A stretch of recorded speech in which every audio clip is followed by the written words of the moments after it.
beautiful question. I would like to explain one beautiful thing in the answer to this question. इनका सवाल ये है कि मैंने एक स्टेटमेंट सुनी है, those who can will and those who can't teach. यानी जिनमें दम होता है कुछ कर लेते हैं, जो कुछ नहीं कर पाते वो टीचिंग करने लग जाते हैं। तो आपने तो कर भी लिया था, फिर आप क्यों टीचिंग कर रहे हैं? क्योंकि टीचर तो वो है जो कुछ कर नहीं पाता है ज़िंदगी में, इस कहावत के हिसाब से। इसके एग्जाम्पल सीएम साहब हैं, वो टीचर से बन गए सीएम और हम टीचर बन गए बाद में, तो अजीब सा लगता है। तो आपकी कहावत से उनकी बात तो सही अप्लाई हो रही है, मुझ पर अप्लाई नहीं हो पा रही।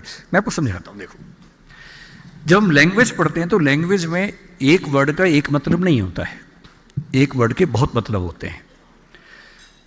कभी कभी डिनोटेशन सेम होती है, कनोटेशन डिफरेंट होती है। इसका मतलब ये हुआ, फॉर एग्जाम्पल, जैसे आप पूजा पाठ करते हैं, प्रेयर करते हैं, तो मैं हिंदी का एग्जाम्पल दे रहा हूँ, I hope you will understand.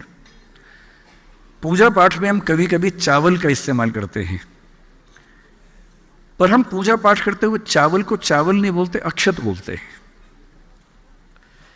हम पानी को पानी नहीं बोलते, जल बोलते हैं पूजा पाठ करते हुए। आपने शायद ध्यान से देखा होगा कि जब पूजा पाठ हो रहे तो बोलते जल चढ़ा दो, अक्षत चढ़ा दो, न कि पानी चढ़ा दो। फिर कभी हवन करेंगे जिसमें धूप अगरबत्ती जलानी, आप बोलेंगे अग्नि जला दो, न कि आग लगा दो।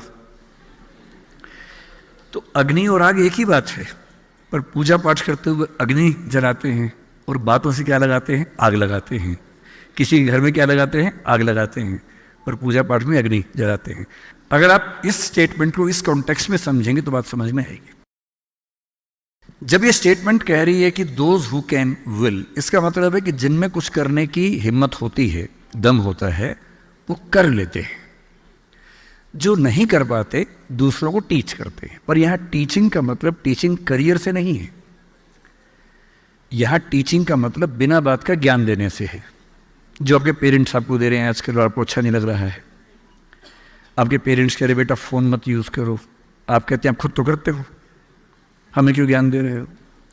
आपके पेरेंट्स टीचर नहीं है बाई प्रोफेशन, पर वो भी आपको टीच कर रहे हैं। गली मोहल्ले में हर व्यक्ति आपको टीच कर रहा है, जो जानता भी नहीं वो भी टीच कर रहा है। एक जोक मुझे याद आ गया कि एक 22-25 साल का बच्चा सिगरेट की शॉप पे जाके बोला एक सिगरेट देना भैया। साथ में एक 100 साल का आदमी खड़ा हुआ था।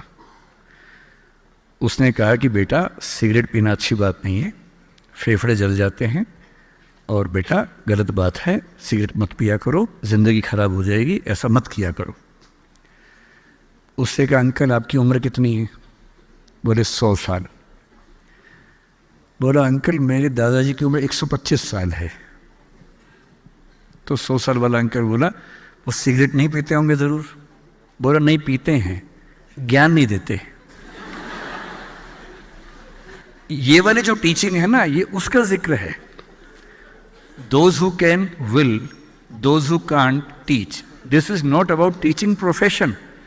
This is about random teaching which we receive from all the people, so-called well-wishers, who keep on teaching us without we liking them to teach us. ये उसके बारे में है, न कि टीचिंग प्रोफेशन के बारे में। I hope I have made you understood this statement. जीवन में सबसे ज्यादा सफल लोग वो होंगे जिनमें सबसे ज्यादा धैर्य था और धैर्य के साथ लगन थी कि एक दिन आएगा जरूर, अपना टाइम आएगा, अपन का टाइम आएगा।